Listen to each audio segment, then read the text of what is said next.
Assalamu alaikum friends, I hope you are doing well. So today in this lecture I will have discussing the chapter 9 carbon compound with oxygen containing functional group. ठीक है, so already ये जो है chapter start करवा दिया था मैंने, और ये सब मैं इंट्रोडक्शन इस चैप्टर का दे चुकी हूँ ऑलरेडी। और साथ में मैंने अल्कोहल जो हमारे यहाँ पे टॉपिक मेंशन है, ठीक है, ये जो लिस्ट यहाँ पे मेंशन है ना, इसमें मैं अल्कोहल पढ़ा चुकी हूँ आपको। ठीक है, अल्कोहल का मैंने इंट्रोडक्शन दे दिया है आपको जो है प्लेलिस्ट मिलेगी एक चैप्टर 9 के नेम से। ठीक है, carbon compound with oxygen containing functional group, जिसमें ये तमाम फंक्शनल ग्रुप मेंशन है। ठीक है, और ये अल्कोहल का भी इंट्रोडक्शन आपको मिल जाएगा। ठीक है, ये सब जो है मैं डिस्कस कर चुकी हूँ ऑलरेडी। आप जो है देख सकते हैं, प्लेलिस्ट आपको मिल जाएगी, वहाँ से आप देख सकते हैं। सो ये भी मैं पढ़ा चुकी हूँ। ठीक है, जिन स्टूडेंट ने लेक्चर लिया है आई होप उनको मालूम होगा कि मैंने यहाँ तक जो है एंड किया था ना, उसके बाद जो है मुझे अब ये स्टार्ट करना है मिथाइल अल्कोहल। सो इंशाल्लाह मैंने जो है आप सबके लिए टेस्ट सेशन रखा है, और मैं ये चाह रही हूँ कि मैं जस्ट केमिस्ट्री जैसे हम जो है ना सब्जेक्ट वाइज चलें। ठीक है, क्योंकि स्टूडेंट्स की यही डिमांड रहती है कि सब्जेक्ट्स वाइज होना चाहिए ना। सो एक तो इस सब्ज़ी वाले को भी अभी आना था, सॉरी फॉर डैट। सो मैं ये कह रही थी कि मैंने आप सबके लिए सेशन अरेंज किया है और सब्जेक्ट वाइज है। फर्स्ट जो है हम केमिस्ट्री को कवर करेंगे। ठीक है, आई थिंक मेरी आवाज़ आपको थोड़ी सी नहीं आ रही होगी, क्योंकि यहाँ पे बहुत ज़्यादा जो है ये सब्ज़ी वाला शोर कर रहा है, सो सॉरी। अच्छा, तो मैं ये कह रही थी कि मैंने सेशन अरेंज किया है आप लोग के लिए। केमिस्ट्री का हम फर्स्ट कवर करेंगे, और केमिस्ट्री में भी हम पहले ऑर्गेनिक को कवर करेंगे। ठीक है, और लेक्चर मैं आपको प्रोवाइड करूँगी, बस आपका काम है कि लेक्चर देखना, उसके बाद MCQs प्रैक्टिस करना। और मैं कोशिश करूँगी कि जो लेक्चर मैं प्रोवाइड करूँ ना, उसके MCQs भी आपको ग्रुप में शेयर कर दूँ। और बाकी कुछ स्टूडेंट के जो नंबर पे मैसेज करते हैं कि मेरा नाम ये, मतलब जो मैंने पहले कहा था, ठीक है, लेकिन मैंने जिनको जो है इस काम पे लगाया हुआ है वो भी काफ़ी बिजी रहते हैं, तो जिन स्टूडेंट को रिप्लाई नहीं मिलता और उनको ग्रुप में कोई ऐड नहीं करता, तो मैं उनसे रिक्वेस्ट करना चाहूँगी कि वो जो है कम्युनिटी पेज को विज़िट कर लिया करें। वहाँ पे व्हाट्सएप ग्रुप गर्ल्स और बॉयज़ के दिए हुए हैं। ठीक है, अच्छा, कुछ नंबर्स ऐसे हैं जो गर्ल्स ग्रुप में भी है और बॉयज़ के ग्रुप में भी है, तो सिर्फ एक ग्रुप को ज्वाइन करें आप। गर्ल है तो गर्ल ग्रुप को ज्वाइन करें, बॉय है तो बॉयज़ ग्रुप को ज्वाइन करें। ठीक है, सो दोनों में सेम चीज़ें ही हम शेयर करते हैं, ये नहीं कि हम जो है फ़र्क करते हैं। ठीक है, तो स्टार्ट करते हैं। इंशाल्लाह सेशन जो है इस संडे से स्टार्ट होगा। आप लोग की जो है ना संडे टू संडे टेस्ट होंगे इंशाल्लाह, वो मैं आपको PDF प्रोवाइड कर दूँगी, उसमें सब कुछ एक्सप्लेन कर दूँगी। साथ में ये भी एक्सप्लेन कर दूँगी कि आपको कम्युनिटी पेज पे जाके विज़िट करना है जो नए स्टूडेंट है ना व्हाट्सएप ग्रुप में ज्वाइन होने के लिए, क्योंकि उसी ग्रुप में मैं लेक्चर शेयर करूँगी, MCQs PDF शेयर करूँगी, और कोशिश करूँगी कि जैसे कि इंशाल्लाह हमारा इस संडे को नहीं, कमिंग संडे, ठीक है, ये वाला संडे नहीं, ठीक है, नेक्स्ट कमिंग संडे जो होगा हमारा, तो उसके लिए मैं आपको मंडे से टॉपिक वाइज लेक्चर दूँगी। फॉर एग्ज़ाम्पल अगर मैं 2 चैप्टर रखती हूँ ना ऑर्गेनिक के, तो उस चैप्टर के मैं आपको टॉपिक दे दूँगी कि आज इन टॉपिक के लेक्चर आपको प्रोवाइड होंगे, और सिर्फ सिंटैक्स बुक से, ये सिंटैक्स बुक है, सिर्फ सिंटैक्स बुक से नहीं, फेडरल से भी इसी तरह से वीडियो बना के मैं शेयर करूँगी। लेकिन पंजाब की मेरे पास बुक अवेलेबल नहीं है, तो शायद उसकी मैं जो है स्क्रीन रिकॉर्डिंग करूँ। ठीक है, और अगर फेडरल और सिंध भी हो जाता है तो इनफ है।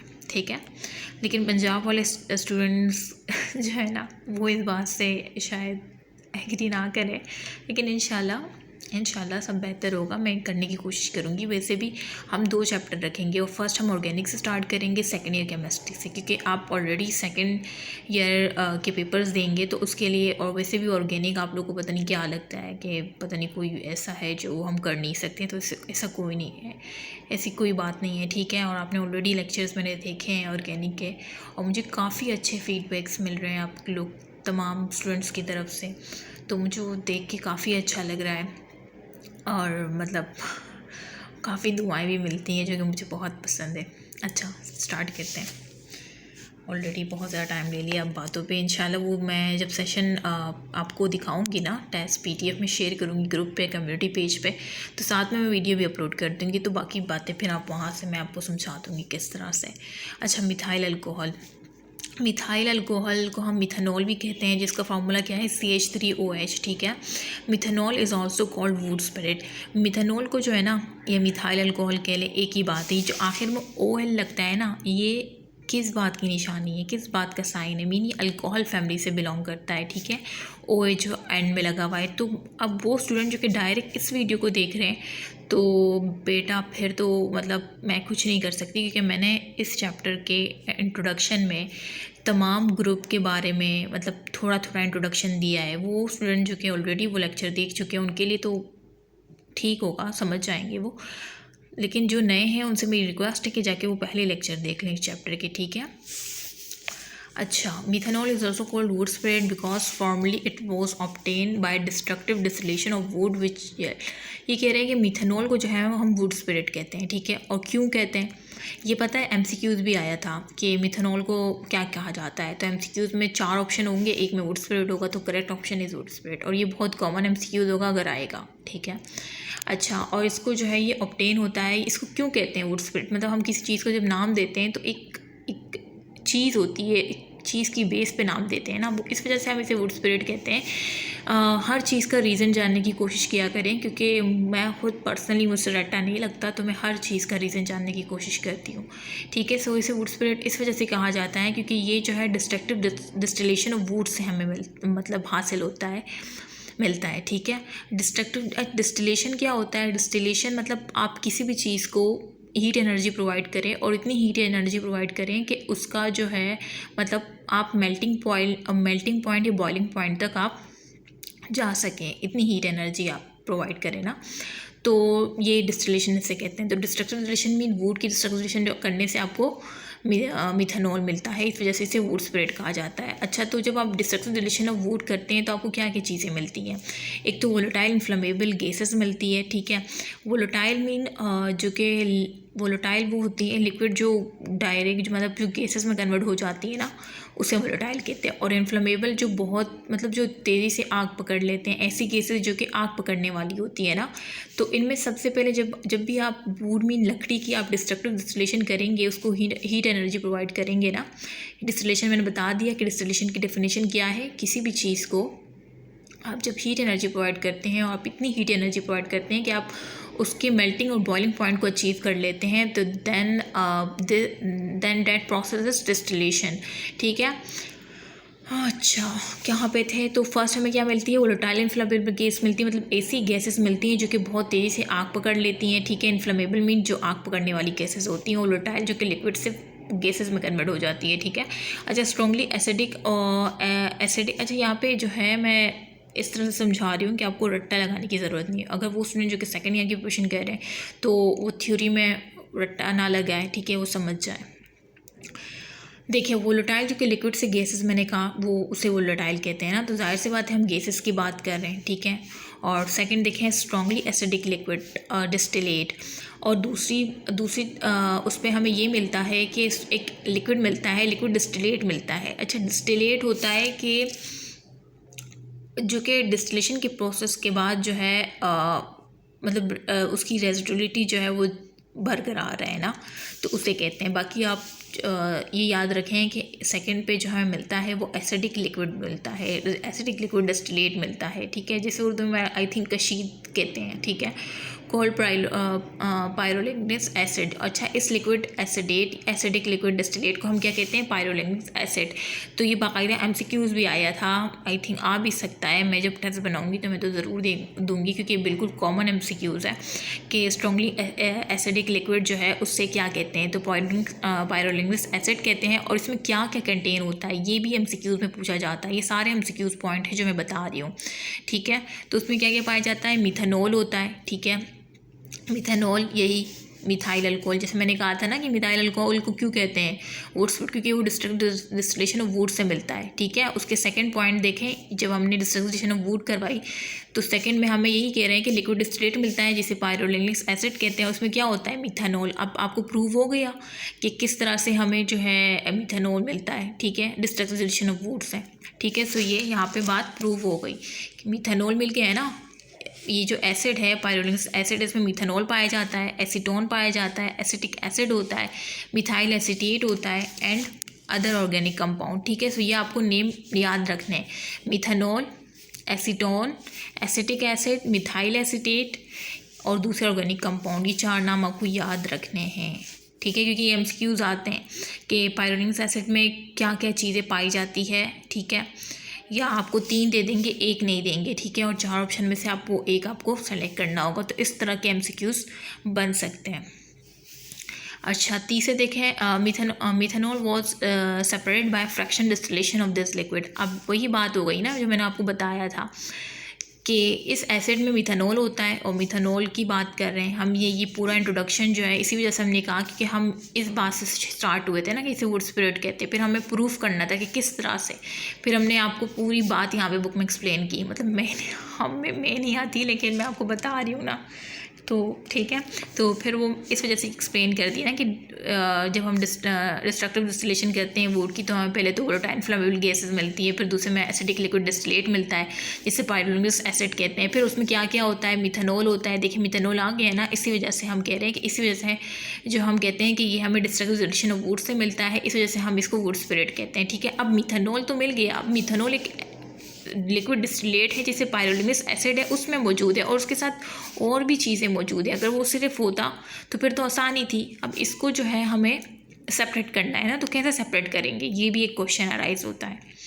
तो देखें यहाँ पे मेंशन है, मिथानॉल वो separated by fractional distillation of this liquid. ये जो लिक्विड है ना जिसे हम पायरोलिनिक एसिड कहते हैं, इससे हम मिथानॉल को सेपरेट आउट करते हैं। किस प्रोसेस के ज़रिए, फ्रैक्शनल डिस्टिलेशन। डिस्टिलेशन ऑलरेडी मैं बता चुकी हूँ। फ्रैक्शनल मीन फ्रैक्शन, जैसे कि अभी मेरे पास पेंसिल है नहीं और बुक को मैं नहीं कर सकती ना वो, ठीक है, इस पर करते हैं। तो ये मोबाइल स्टैंड नहीं है मेरे पास, मतलब है अभी फ़िलहाल अवेलेबल नहीं है। ओहो, देखें ये हमारा एक ब्लर हो रहा है, अब ठीक है ना। देखें एक तो लिखा भी नहीं जाता ना, एक हाथ से मोबाइल, मुझसे तो एक पकड़ा ही नहीं जा रहा। अच्छा ये देखें, ये हमारा बॉक्स है, ठीक है, ये फ्रैक्शन बने हुए, यहाँ पे 78 है, यहाँ पे 80, यहाँ पे 85, ठीक है, इस तरह से फ्रैक्शन बने। तो ये जो यहाँ पे मेंशन है ना, कहाँ गया, ठीक है, fractional distillation of this liquid. मतलब अब इसमें ये लिक्विड जो है ना, ये जो लिक्विड है पायरोलिनिक एसिड जिसे कहते हैं, अब इसमें मैंने आपको बताया कि मुख्तलिफ ऑर्गेनिक कंपाउंड होते हैं, ठीक है, और मिथानॉल, एसीटोन, कुछ इनके मैंने नाम बता दिए और हमें चाहिए मिथानॉल। अब मिथानॉल का जो है आई थिंक 78 होता है, 67 होता है, वो भी मिस पढ़ेंगे, ठीक है, बॉइलिंग पॉइंट। तो ये जो है एक बॉक्स बना हुआ है जिसमें बॉइलिंग पॉइंट है ना, तो अब जिसका जो बॉइलिंग पॉइंट होगा वो वहाँ जाके क्या हो जाएगा, रुक जाएगा। अगर मिथानॉल का जो है क्या है 78 से कम है ना, तो यहाँ पे मिथानॉल जो है आपको मिल जाएगा, ठीक है। तो आप उसको क्या कर लेंगे, निकाल लेंगे, इजीली सेपरेट हो जाएगा। तो इस तरह से ये कह रहे हैं कि मिथानॉल वो separated by fractional distillation of this. जब हम फ्रैक्शनल डिस्टिलेशन करेंगे ना, तो जिस फ्रैक्शन में जिसका बॉइलिंग पॉइंट आ रहा होगा वो वहीं जाके रुक जाएगा, स्टॉप हो जाएगा, और वहाँ से हम जिसको चाहे निकाल सकते हैं। तो इस तरह से हम मिथानॉल को निकाल पाएंगे। थर्ड देखें, the residue is would charcoal. फिर आखिर में जो है, जब आप इस तरह से तमाम लिक्विड में से जो ऑर्गेनिक कंपाउंड है उसको निकाल लेंगे, ठीक है, फ्रैक्शनल डिस्टिलेशन से, ठीक है, मतलब निकाल सकते हैं। हमें मिथानॉल चाहिए था तो हमने वो निकाल लिया। अच्छा, थर्ड देखें, the residue is would charcoal. मतलब जो आखिर में जो बचेगा ना वो कोयला बचेगा, ठीक है। सो देखें ये जो है ये 3 लाइनें काफ़ी कन्फ्यूजन होती है स्टूडेंट को इसमें, क्योंकि वो इसमें कंफ्यूज हो जाते हैं कि मतलब ये आया कैसे, क्या है, मतलब हम इसको क्यों पढ़ रहे हैं। तो मैंने आपको पूरी डिटेल में बता दी बात, काफ़ी टाइम लगा, लेकिन इस तरह से आप अगर एक छोटी चीज़ पे थोड़ा भी टाइम लगा लेंगे ना 5 मिनट लग रहे हैं, 10 मिनट लगा लें तो वो चीज़ आपकी लॉन्ग टर्म मेमोरी में शिफ्ट हो सकती है बजाय शॉर्ट टर्म में रहने के। तो आप लोग जल्दी समझने की कोशिश में ना बार बार अपना वक्त बार बार ज़ाया करते हैं। मतलब अब आप कहेंगे कि नहीं भाई हमें तो 5 मिनट, ये इतने ऐसा पैराग्राफ में इतना टाइम लग गया, लेकिन ये जिस तरह से मैंने समझाया है ना, थ्योरी वाले बच्चों के लिए तो बहुत आसानी होगी। वो तो मतलब जिनकी इंग्लिश अच्छी होगी वो खुद लिखने बैठ जाएंगे, इस तरह से मैंने समझाया है। और बाकी MCQs पॉइंट ऑफ व्यू से मैंने एक एक चीज़ बताई है कि किस तरह से क्या पूछा जा सकता है, ठीक है। और बाकी ये कि जो बच्चे रट्टा लगाते हैं methanol is also called wood spirit इस तरह का करके ना, तो उसके लिए एक आसानी है कि मैंने ऐसी चीज़ एक्सप्लेन की कि वो ये चीज़ आपकी लॉन्ग टर्म मेमोरी में शिफ्ट हो गई कि किस तरह से डिस्ट्रक्शन ऑफ वुड का प्रोसेस होता है और क्या क्या चीज़ें स्टेप वाइज मैंने आप सबको बता दिया है। आई नो कि टाइम लगा है, but it's helpful for your future correspondings, ठीक है। सो ये आपके लिए बेहतर है। सो इंशाल्लाह नेक्स्ट वीडियो में हम जो है, अब ये तो था पुराने मतलब जो हमारा पुराने ज़माने का प्रोसेस है कि किस तरह से हम डिस्ट्रक्शन ऑफ वुड करते थे और इस तरह से हमें चीज़ें मिलती थी। अब जो रिसेंट इंडस्ट्रियल प्रिपरेशन है ना, वो किस तरह से है वो देखते हैं।